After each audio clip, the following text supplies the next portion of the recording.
नमस्कार दोस्तों, आज मैं फिर हाजिर हूँ एक और फलाहार की रेसिपी के साथ जो झटपट बनकर तैयार हो जाती है। साथ में मैं फलाहारी स्पेशल चटनी बनाऊंगी जिससे इन चीज़ों का स्वाद दोगुना हो जाता है। जब हम पूरे दिन व्रत रखते हैं तो शाम को बिल्कुल भी फ्राइड खाने का मन नहीं करता है और सोचते हैं ऐसा क्या बनाया जाए जिससे पेट भी भर जाए और आसानी से भी बनकर तैयार हो जाए। तो उसी सिलसिले में आज मैं लेकर आई हूँ बड़े ही स्वादिष्ट चीले की रेसिपी चटनी के साथ। तो स्वागत है आपका अपने channel homemade recipe by Sunita Singh पर। आइए आज बनाते हैं ऐसे चीले की रेसिपी जिसकी तैयारी आप पहले से ही करके रख सकते हैं और जिस दिन आपका फास्ट हो आराम से घोल कर बैटर बनाइए और इन चीले को बना सकते हैं। तो इसके लिए दोस्तों ये मैंने 500 ग्राम साबूदाना लिया है। ये मीडियम साइज़ का साबूदाना है। एक छोटा साबूदाना आता है, एक बड़ा। आप बड़ा वाला साबूदाना ना लें, ये बीच वाला यानी कि मीडियम साइज़ का साबूदाना ही सबसे अच्छा होता है। सबसे पहले इसे मैं छलनी में डाल करके छान लूँगी ताकि कोई भी इम्प्योरिटी होगी यानी कि इसमें जो पाउडर सा होता है वो बाहर आ जाएगा और हमें साफ़ साबूदाना मिल जाएगा। छानने के बाद साबूदाने को एक साफ़ कपड़े पे मैं इस तरीके से डाल लूँगी क्योंकि साबूदाने को हमें धोना नहीं है, इसे कपड़े से इस तरीके से रगड़ रगड़ के साफ़ करना है ताकि जो इसकी पाउडर नुमा इम्प्योरिटी होती है वो कपड़े में रह जाएगी और हमें साफ़ सुथरा साबूदाना मिल जाएगा। रगड़ने के बाद देखिए मैं हाथ में लेकर के दिखाती हूँ, इसमें बिल्कुल भी पाउडर नहीं है, ये बिल्कुल साफ़ हो चुका है। बस ऐसा ही साबूदाना चाहिए। अब कढ़ाई गरम करके इसमें साबूदाना डाल देंगे और लो टू मीडियम फ्लेम पर लगातार चलाते हुए साबूदाने को हम ड्राई रोस्ट करेंगे। और इसके लिए बिल्कुल भी तेज़ फ्लेम नहीं करनी है, लो और मीडियम फ्लेम भी रखनी है और इसे जलाना नहीं है और ज़्यादा कलर चेंज भी नहीं करना है। जैसे ही भुन जाएगा हमें पता लग जाएगा, देखिए हल्का होना स्टार्ट हो गया है। साबूदाने को भूनते हुए हमें लगभग 12 से 13 मिनट हो गए। आप मुंह में डालकर चेक कर सकते हैं, यदि भुना होगा तो ये चिपकेगा नहीं। यदि आप व्रत कर रहे हैं इस तरीके से ज़मीन पर रखिए और धीरे से तोड़िएगा, एकदम खिल जाएगा। इसका मतलब ये अच्छी तरह से भुन चुका है। अब इसे मैं एक कपड़े पर निकाल करके कम्प्लीटली ठंडा कर लूँगी। कम्प्लीटली ठंडा होने के बाद मैं इसे एक मिक्सर जार में डाल करके पीस लूँगी। इसे हमें बारीक पीसना है, मोटा नहीं पीसना है। तो देखिए दोस्तों मैंने इसे पीस लिया है। अब छलनी में निकाल कर इसे छान लूँगी और छलनी में छानने के दौरान जो ये बड़े बड़े पार्टिकल्स हैं इन्हें जब मैं बाकी बचे साबूदाने को ग्राइंड करूँगी उसमें मिला लूँगी और इसे भी बारीक पीस लूँगी। तो देखिए फ्रेंड्स, मैंने 500 ग्राम साबूदाने को ड्राई रोस्ट किया था और सभी को पीस करके तैयार कर लिया है। ये नवरात्रि से पहले आप तैयारी करके रख सकते हैं। अब जितनी ज़रूरत होगी हम उसका बना लेंगे। देखिए ये आधा कटोरी करीब मैंने साबूदाने का पाउडर ले लिया। ये वज़न में लगभग 80 ग्राम के करीब है। सबसे पहले मैं चटनी बनाऊंगी तो एक जार में मैंने एक बड़े साइज़ का टमाटर कट करके डाल लिया है। साथ में आधा इंच अदरक के टुकड़े को डाल दिया कट करके। ये 4 से 5 हरी मिर्च डाल देंगे क्योंकि चटनी चटपटी अच्छी लगती है।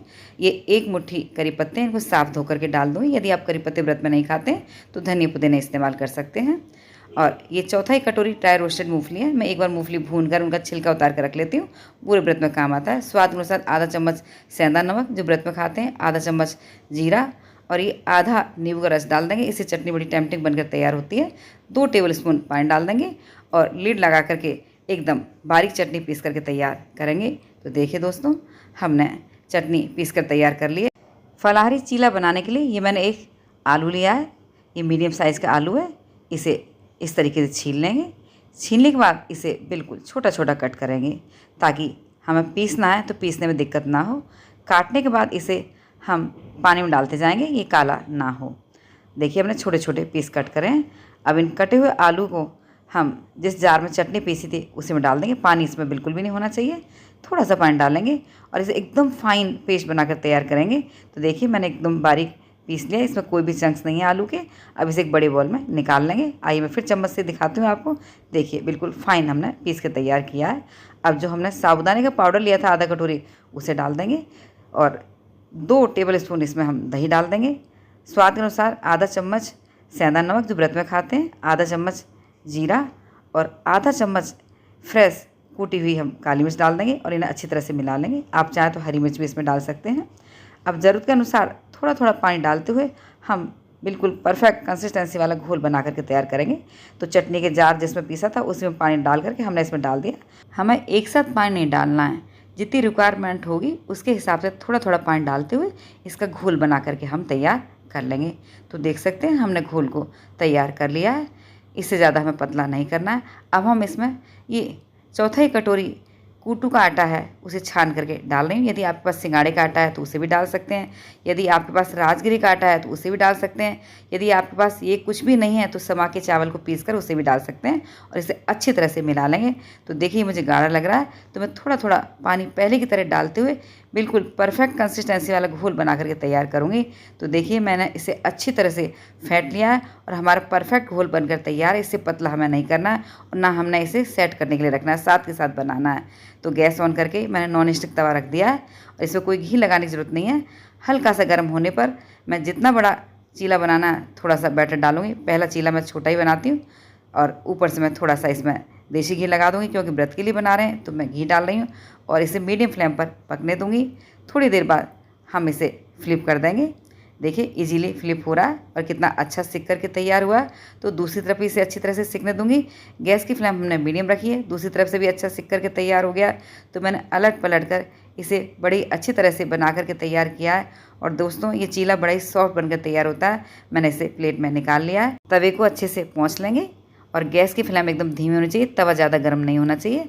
अब जितना बड़ा हमें चीला बनाना है उतनी सामग्री डालकर इसे अच्छी तरह से तवे पर फैला लेंगे। देखिए जिस तरीके से मैं कर रही हूँ आप बड़ा चीला बना सकते हैं। पहला थोड़ा मैं छोटा बनाती हूँ। अब घी स्प्रेड कर दूँगी और इसे सिकने दूँगी। गैस की फ्लेम अब मीडियम कर दूँगी। देखिए ये ऊपर से एकदम खुश्क हो गया है। अब हम इसे पलट देंगे। देखिए कितनी सुंदर सिकाई हुई चीले की। अब दूसरी तरफ से भी हम इसी तरह पकने देंगे। आइए पलट के दिखाती हूँ। देखिए दूसरी साइड से भी कितना अच्छा बन करके तैयार हुआ है।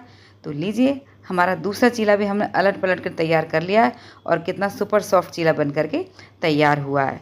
इसी तरह हम सभी चीले बनाकर तैयार कर लेंगे और इस सामग्री में से हमारे टोटल 8 चीले बनकर तैयार हुए हैं।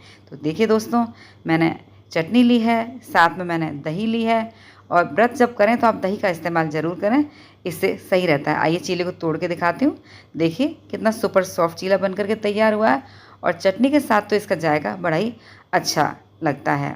तो फ्रेंड्स आप पूरे 9 के 9 व्रत रखते हैं तो उससे पहले कुछ तैयारियां करके रख लें तो आपको परेशानी नहीं होगी। जैसे साबूदाने का पाउडर बनाना और समा के चावल का पाउडर बना के रख लें। इसी तरीके से ड्राई रोस्ट करके मूंगफली ड्राई रोस्ट करके रख लें। तो जब कभी आपको फलाहार बनाना हो तो फटाफट बन जाएगा। तो दोस्तों मेरी बताई गई रेसिपी के अनुसार आप बनाइएगा और बताइएगा आपको मेरी रेसिपी कैसी लगी। यदि आपको मेरी रेसिपीज़ अच्छी लगती हैं तो प्लीज़ लाइक, कमेंट, शेयर और सब्सक्राइब ज़रूर कीजिए। बेल आइकन भी प्रेस कर दीजिए ताकि मेरी आने वाली सभी नई रेसिपीज़ की नोटिफिकेशन सबसे पहले आप तक पहुँचें। Thanks for watching. मिलती हूँ नेक्स्ट वीडियो में। तब तक के लिए बाय बाय।